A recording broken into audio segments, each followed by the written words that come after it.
No, takže jsme tady a dneska bude téma takový, že se ho budu ptát na otázky a on mi bude odpovídat.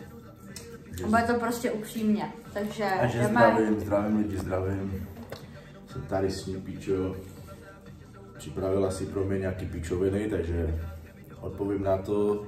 Prostě řeknu na plnou hubu, jak to je, co si myslím dneska o všech tady těch prostě, jo, tady ty celý prostě realitě, jak to prostě vyznívá, jak to prostě všechno prostě si řeknu na rovinu, co chci, aby vám to padlo do huby. Takže první otázka je, co si myslíš o dnešní generaci?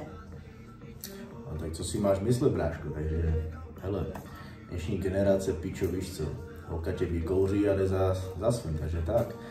A nebo prostě, víš jak, ale dnešní generace prostě, to už je prostě, to už nedá se ani popsat prostě dnešní generace, protože dnešní generace zpět do 11, tady ty holky, víš co, mrdají to, kluci prostě, víš co, nepracují, tady to fetujou venku, tady to serou na to a prostě život se bouří, víš co, jdeš jenom tady do obchodáku a prostě vidíš ty mladí, prostě tady ty indiáni prostě, víš co se neumějí chovat, co by prostě si měli zapracovat na sobě a měli by něco dokázat a potom by se mohli smát, ale oni hele nic nedokážou, nikdy a nikdy nebudou stát tam, kde stojím já, takže tak, to si myslím o nich.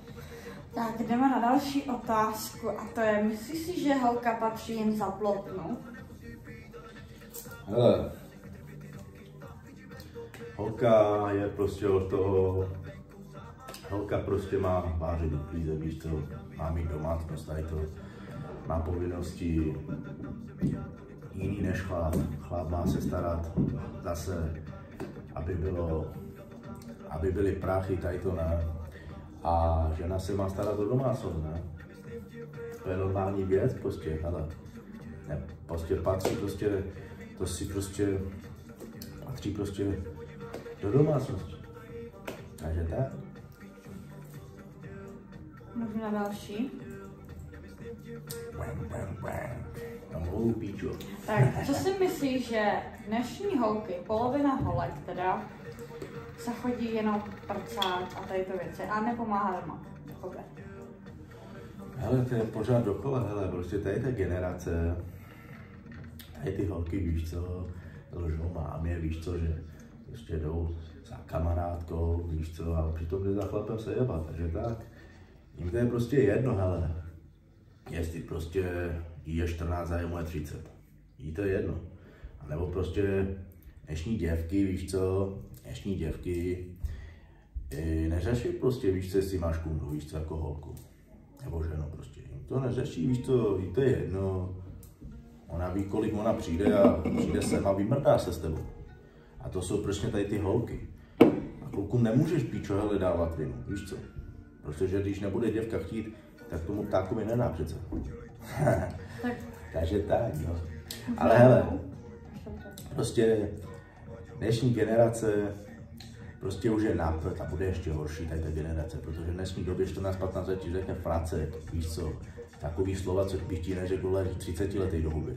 Ale až už třeba ublížíš mu, tomu 15-14 letýmu frackovi, tak si půjdeš k němu sednout. Takže by si měli tady ta generace, by si je měli sklidnit rodiče a měli by se zamyslet, jak jejich děti vyrůstají. No, udál. Takže kolik myslíš, že by holka měla mít kluku za sebou? Jako nejméně, aby byla slušná. To nejde, kolik měla za sebou, ale jde o to, když začala. Jde o to. No, v kolika letech je ideální pro tebe, kdyby se holka jako... Minimálně třeba ve 20, víš co, aspoň, až bude dospělá, až něco prostě zažije už, víš co, a prostě něco dokáže, víš co vůbec. Jestli chce chlapa, víš co, tady musí něco dokázat. Ne, že si veme chlapa, aby on se o ní Píčo staral. Tak můžu další? Takový názor. Co si myslíš o dnešních klukách? Takže to musím říct, no. Hele, normálně. Hele, lidi, poslouchejte, dnešní kluci, chlapi, kluci, Dnešní kluci mají dole piču a ženský mají ptáka, víš co? Protože hele, dnešní ženský prostě víš co, vemou váleček a oni malujou. No a chlap tam uklízí, takže tak. Hele ne, prostě, poslouchejte, znám hodně lidí, co žena je živí a doma tady to, víš co, leží tady to a žena, vole, maká, vole. No, takže prostě, hele, dnešní chlapi, nebo kluci, prostě to jsou sami degeši, víš co, peťáci, vole, dnešní, vole, tady, vole, Ústecký kraj, tady ty kraje, pičo, tady ty kraje jsou prostě samý feťák, víš co.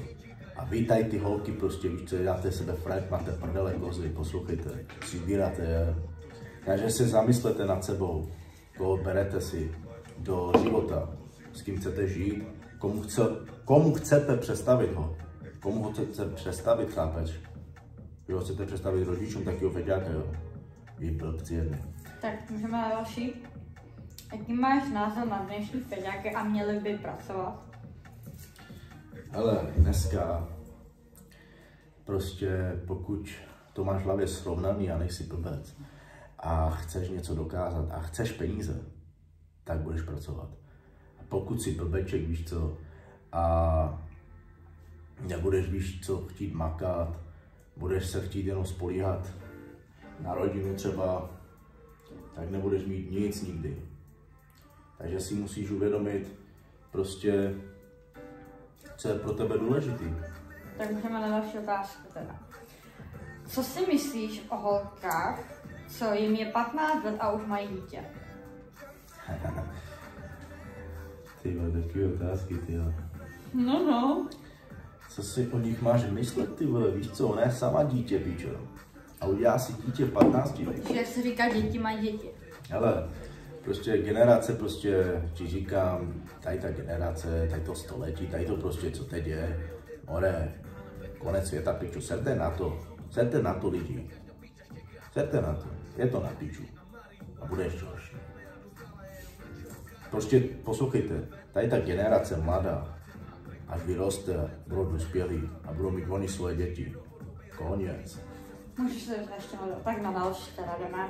A to je, co by měla holka dělat pro kluka svého? Tak co by měla dělat pro kluka svého? Tak odpověz ty, na co by měla dělat holka svého? No jako, co... Tak jako si z hlediska kluku, že tak bys to mohla jako vysvětlit. Tak. Ne jenom jako to, ale... Hele, chytrá holka ví, co má pro svého chlapa udělat. A blbá holka prostě, víš co si chce prostě ještě užívat, je to, víš jak, kuřátko ještě, tak a má to ještě dole, víš jak, jako ten zinzik, má ještě, víš jak, má ho ještě takový mokrý ten zinzik, tak to je potom těžký, víš co. Ale jsou takový prostě dnešní holky prostě, nebo ženský už, co prostě mají smůlu na ty chlapy. A chtěli by si najít normálního chlapa, ale vždycky si najde v trubku. Tak. Takže a teď si to naopak, co by měl dělat kluk pro svoji holku, aby byla šťastná? Tak pořádně mrdat, jedna věc. Ne, tohle ne, jako. Hele, pořádně mrdej, kamaráde. Hlavně pořádně mrdej. Aspoň 3krát denně, ráno, poledne, večer. A no, baví ho do huby. A nejenom to, něco jiného. No a hele, já nevím, ty vole. Prostě hele, hlavně já je věrnej, víš co. A ona je mu kápky, víš co. A to je vše. Tak, 10. otázka, a to je jako poslední otázka, a to je správný, že holka dává svému klukovi výplatu? A nebo by si mohl taky něco nechat? Hele, tomhletom, já nevím, jo. Já chci, aby se s tomu vyjádřil. No. Hele, výplatu, jak, tak prostě, hele, on má peníze svoje, ona má peníze svoje, víš co. A pokud ona nemá s tím problém, tak je to normál, prostě u mě, já nevím. Pokud neřeší, víš co, peníze. Pokud řeší peníze, tak to není normální. A chci ještě jednu poslední otázku.